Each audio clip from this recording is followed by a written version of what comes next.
Halo guys, aku cuman mau nyampain informasi sedikit aja. Jadi kemarin itu aku harus ngurusin untuk perubahan status wajib pajak orang pribadi dari wajib pajak orang pribadi menjadi status sebagai warisan belum terbagi atau yang biasa kita kenal dengan WBT. Nah, latar belakangnya permasalahannya ketika aku mengajukan itu ternyata ditolak karena katanya dari sisi akta notaris yaitu ahli warisnya harus dibentuk untuk NPWP baru dulu, baru bisa diajukan. Jadi kalau dia tidak membentuk NPWP baru, maka prosedur untuk perubahan status wajib pajak orang pribadi yang meninggal itu tidak bisa diteruskan. Padahal singkat cerita si istri ini dan tentu almarhum suaminya yang meninggal itu yaitu suaminya menjadi almarhum. Nah, tidak pernah melakukan pemisahan harta ataupun ingin mempunyai NPWP sendiri. Tetapi akhirnya ditolak sehingga pas waktu ditolak itu aku minta penjelasan lebih lanjut, tetapi dari sisi petugas pajaknya tetap kekeh bahwa harus dibentuk dulu NPWP baru prosedur ini bisa dijalankan. Tetapi setelah aku berpikir, di situ juga aku berpikir karena kok kayaknya ada yang aneh ya di situ. Kok harus dibentuk dulu? Karena setahu aku ya warisan belum terbagi ini akan menjadi penerusnya ya istrinya ataupun anak yang belum dewasa. Singkat cerita aku tanya lah akhirnya ke pajak.go.id, akhirnya dapat jawaban seperti ini. Oke, kita lihat ya sekarang ya. Oke, aku akan tulis seperti ini. Mau bertanya, ayah saya telah meninggal dan sekarang NPWP-nya mau dirubah statusnya menjadi warisan belum terbagi. Pertanyaannya, istri sebagai ahli waris yang sah sesuai akta notaris, apakah perlu membuat NPWP baru atau cukup menggunakan NPWP dari almarhum suaminya ketika melakukan prosedur perubahan status tersebut? Oke, kemudian dikatakan akhirnya dibalas oleh agen dari pajak.go.id-nya, kering pajaknya, silakan melakukan permohonan perubahan data untuk mengubah kategori NPWP suami menjadi warisan belum terbagi. Nah, ini yang terpenting di atasnya. Apabila NPWP digabung dengan suami dalam hal suami meninggal dunia dan meninggalkan warisan yang belum terbagi, istri beserta anak yang belum dewasa menggunakan NPWP suami yang meninggalkan warisan sampai dengan warisan telah terbagi. Akhirnya dilanjut, silahkan melakukan permohonan ya akhirnya. Berarti tidak perlu membuat NPWP baru dong Pak? Apakah ada dasar hukumnya untuk hal ini? Nah, dikatakan dibalas lagi, dalam hal warisan telah terbagi, istri harus mendaftarkan dirinya pada KPP yang wilayah kerjanya meliputi tempat tinggal. Istri dimaksud untuk memperoleh NPWP. Nah, sekali lagi di sini dalam hal warisan telah terbagi, oke? Dasar hukumnya adalah Per 04 tahun 2020. Oke, kita langsung lanjut lihat ke peraturannya. Kita lihat ke di dalam Per 04 PJ tahun 2020 dikatakan tentang petunjuk teknis pelaksanaan administrasi NPWP, sertifikat elektronik dan pengukuhan pengusaha kena pajak.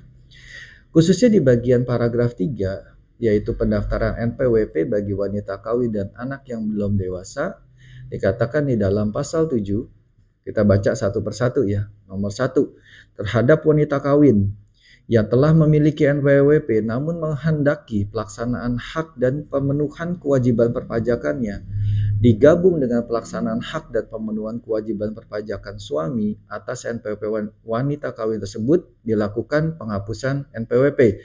Artinya ketika NPWP wanita kawin sudah memiliki, jadi wanita sebelum menikah sudah memiliki NPWP terus kemudian menikah dengan seorang pria yang telah memiliki NPWP, maka posisinya si istrinya harus melakukan pencabutan NPWP, penghapusan NPWP.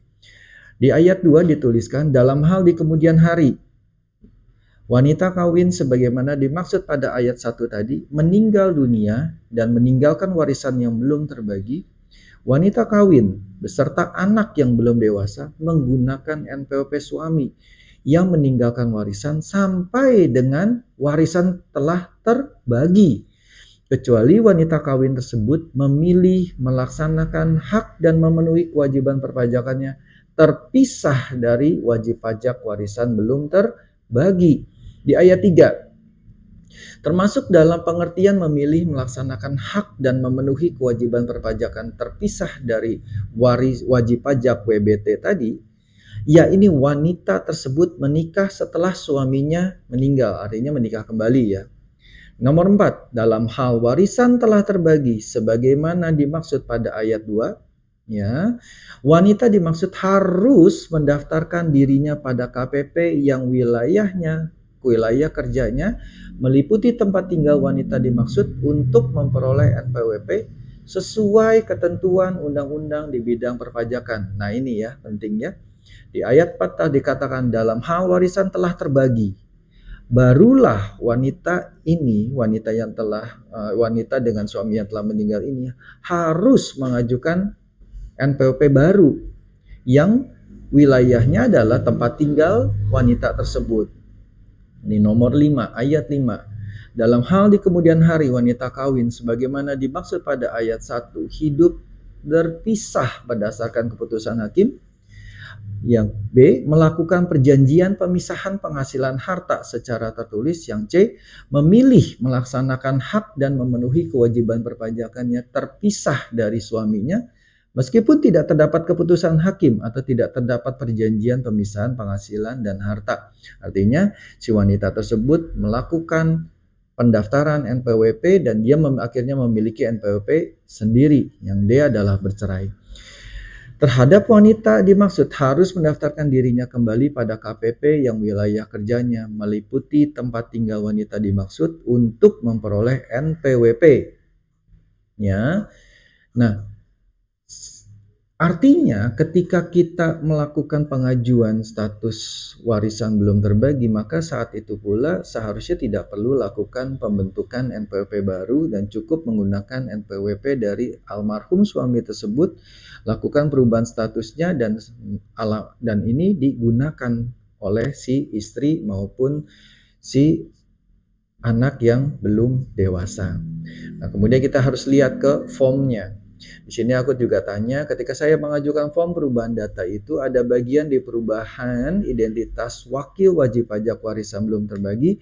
Nah, itu tulisnya nama almarhum atau seperti apa ya? Nah, ini kita lihat.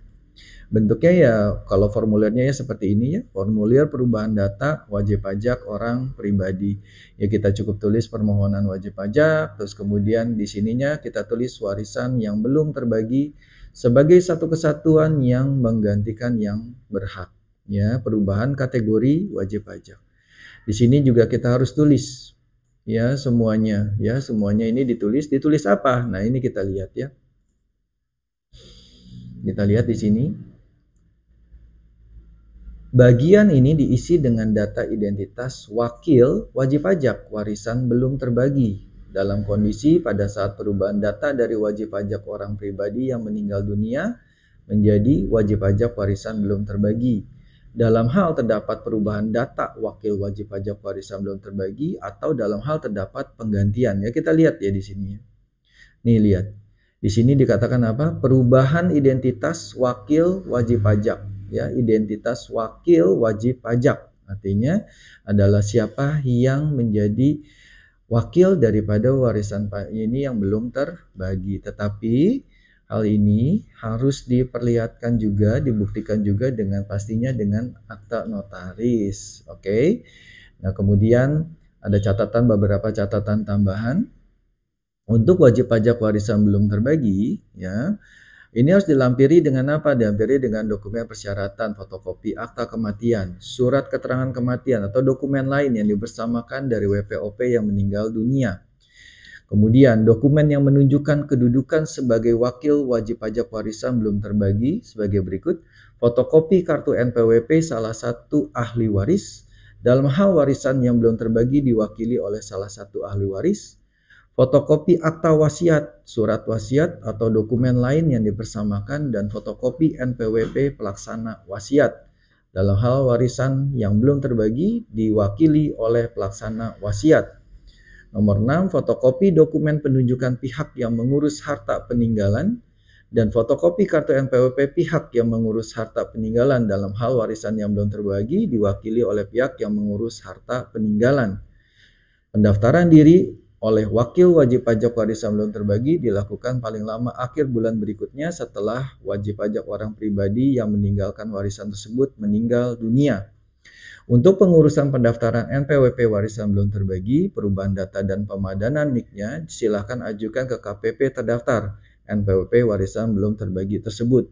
Permohonan dapat disampaikan secara langsung melalui pos ataupun melalui perusahaan jasa ekspedisi ke KPP terkait tentunya. Oke, segitu aja informasinya. Jadi semoga informasi ini bisa berguna buat kita semua.